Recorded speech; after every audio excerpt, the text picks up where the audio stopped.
आपण ऐकत आहोत इकिगाई पुस्तकामधील प्रकरण 4, टाकुमीची कला. टोयोटामध्ये असे काही कारागीर आहेत ज्यांच्या हातामध्ये जादू आहे. ते त्यांच्या हाताने काही वस्तू बनवतात. हे लोक इतके कुशल असतात की त्यांच्या कामाला तोड नसते आणि त्यांची जागा इतर कोणतीही व्यक्ती घेऊ शकत नाही. काही ठराविक लोकांनाच ठराविक गोष्टी करता येतात आणि आजची परिस्थिती बघून असं वाटतंय की नवी पिढी या लोकांची जागा घेऊ शकणार नाही. टर्न टेबलची सुई ही अजून एक अशी गोष्ट आहे जी फक्त जपानमध्येच बनवली जाते आणि ज्या साधनांचा वापर करून ही सुई बनवली जाते त्याचा कुशलतेने वापर करून सुई बनवणारे काहीच लोक शिल्लक आहेत. फार कमी लोक त्या मशीनचा वापर कसा करायचा ते जाणतात आणि ते लोक आता त्यांच्या वंशजांना ती शिकवण देत आहेत. आम्ही कुमानो या लहानशा गावामध्ये गेलो असताना आमची टाकुमीशी भेट झाली. मेकअपसाठी लागणारे ब्रश बनवणाऱ्या एका मोठ्या ब्रँडसाठी आम्ही तिथे फोटोशूटिंग करायला गेलो होतो. आम्ही गेल्या पाहिलं तर समोरच एका मोठ्या जाहिरातीच्या फलकावर सशासारखा मोठा प्राणी ब्रश घेऊन सगळ्यांचं स्वागत करत उभा होता. ब्रश फॅक्टरी शिवायही गावामध्ये लहान लहान बगीचे आणि भाज्यांची शेती अशा कितीतरी आकर्षक गोष्टी होत्या. त्याचबरोबर तो परिसर कित्येक मंदिरांनी व्यापलेला होता. एका रांगेत बसून काम करणाऱ्या कित्येक लोकांचे आम्ही तासभर फोटो काढले. प्रत्येकाचं काम ठरलेलं होतं. कोणी ब्रशच्या दांड्याला रंग देत होतं तर कोणी तयार ब्रशचे बॉक्स गाडीमध्ये भरत होतं. आम्हाला काही वेळातच लक्षात आलं की इथे सगळी कामं चालली आहेत पण कोणीही ब्रशमध्ये केस लावायचं काम करताना दिसत नव्हतं.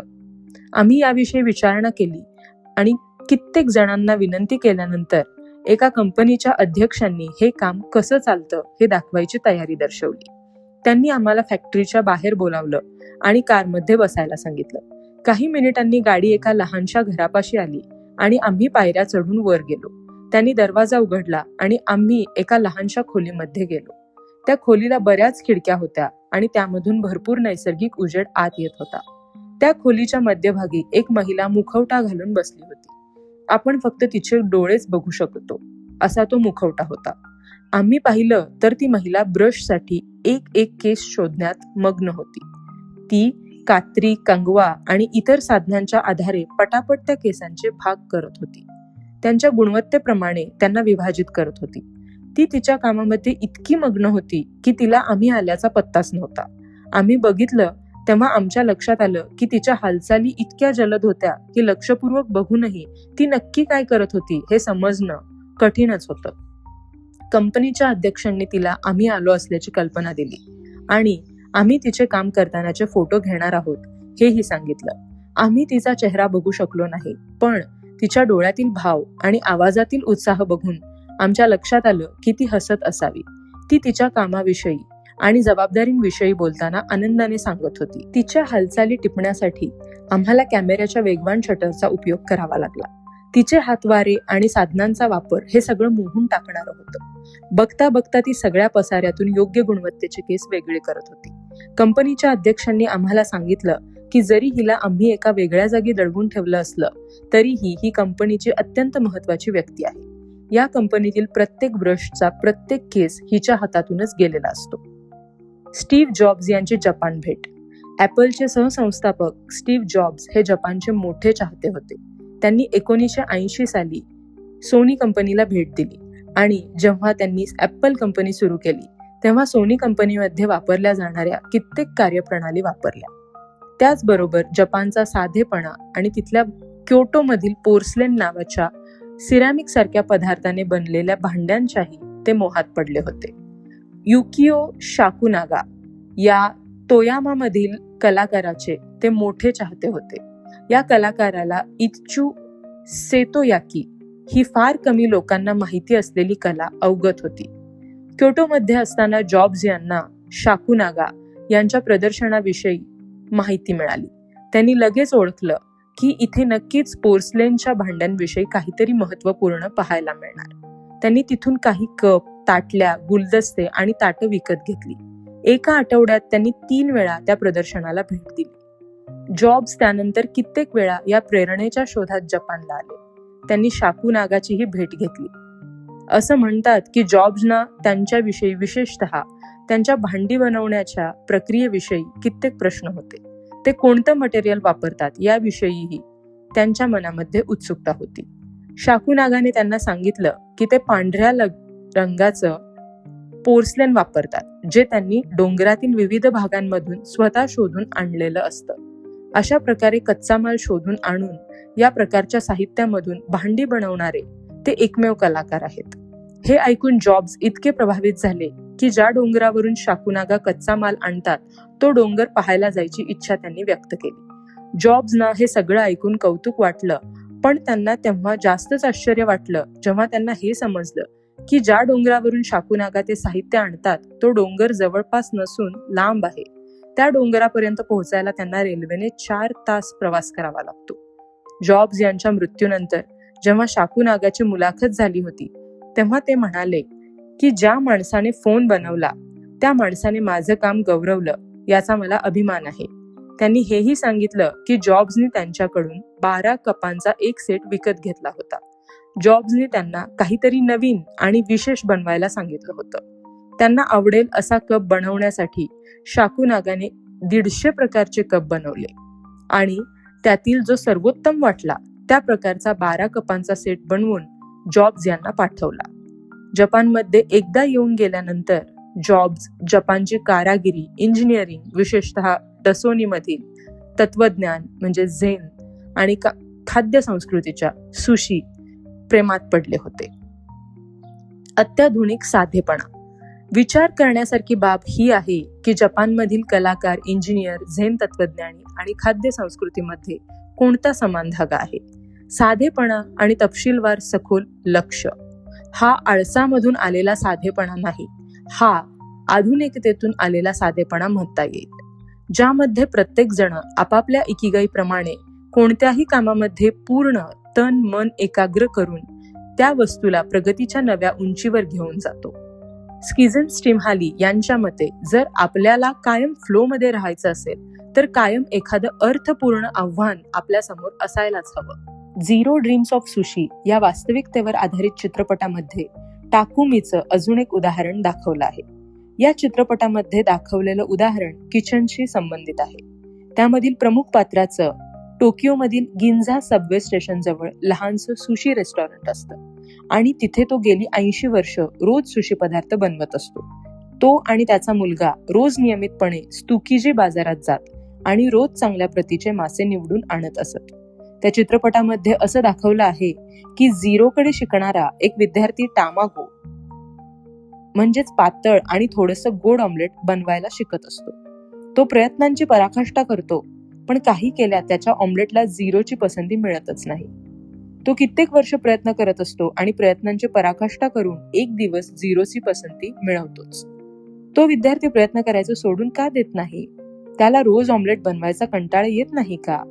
नाही, कारण सुशी बनवणं हेच त्याचंही इकिगाई असतं. झिरो आणि त्याचा मुलगा दोघेही पाककृतीमध्ये पारंगत होते. स्वयंपाक करताना त्यांना कधीही कंटाळा येत नसे.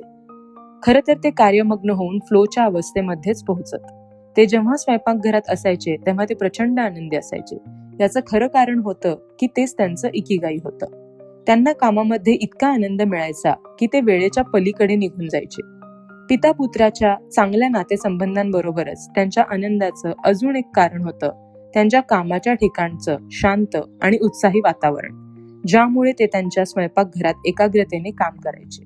जरी त्यांना मोठमोठे पुरस्कार मिळाले, त्यांचं काम लोकांना प्रचंड आवडलं, मिशेलिनकडून त्यांना 3 तारांकित मानांकन मिळाली, तरीही त्यांनी कधीही व्यवसाय वाढवण्याच्या किंवा दुसऱ्या शाखा सुरू करण्याचा विचार केला नाही. ते त्यांच्या लहानशा हॉटेलमध्ये एका वेळी फक्त 10 लोकांसाठी स्वयंपाक बनवत राहिले. झिरोच्या परिवाराने कधीही भरपूर पैसे कमवण्याचं स्वप्न बघितलं नाही. त्यांनी कायम आनंदी आणि उत्साही वातावरण निर्माण करण्याचा प्रयत्न केला, ज्याच्या मदतीने ते कायम फ्लोमध्ये राहतील आणि जगातील सर्वश्रेष्ठ सुशी बनवतील. झिरो सुद्धा युकियो शाकुनागाप्रमाणे चांगल्या प्रतीच्या कच्च्या मालाने सुरुवात करतात. ते रोज सकाळी बाजारात जातात आणि ज्याप्रमाणे शाकुनागा डोंगरामधून कच्चा माल शोधून आणायचे त्याप्रमाणेच ते सुद्धा सर्वोत्तम मासा शोधून आणतात.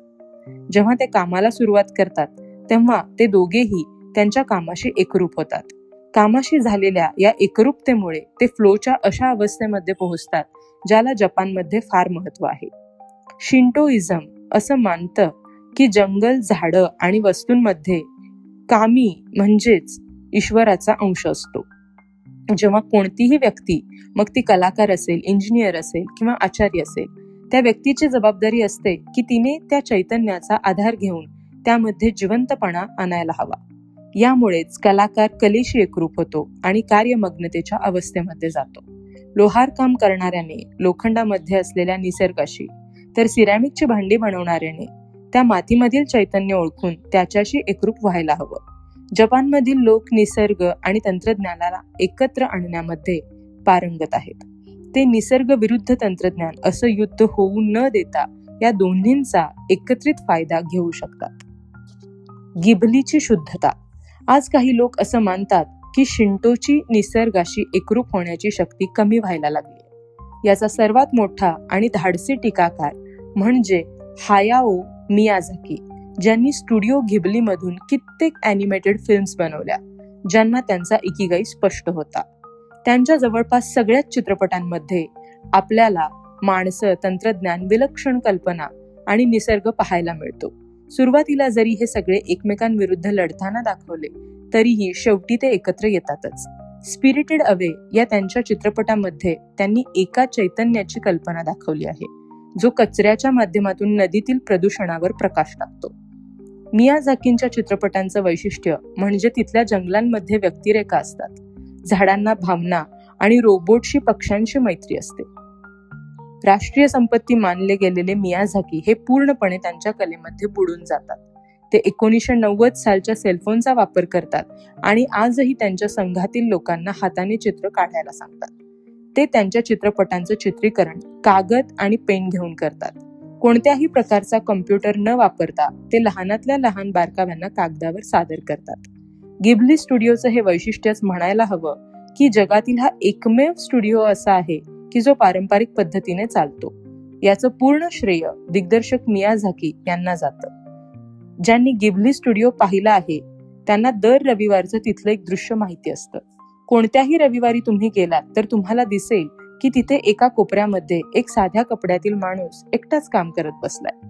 तो त्याच्या कामामध्ये व्यस्त असतो आणि तुमच्याकडे न बघताच ओहायो, हॅलो म्हणून तुमचं स्वागत करतो.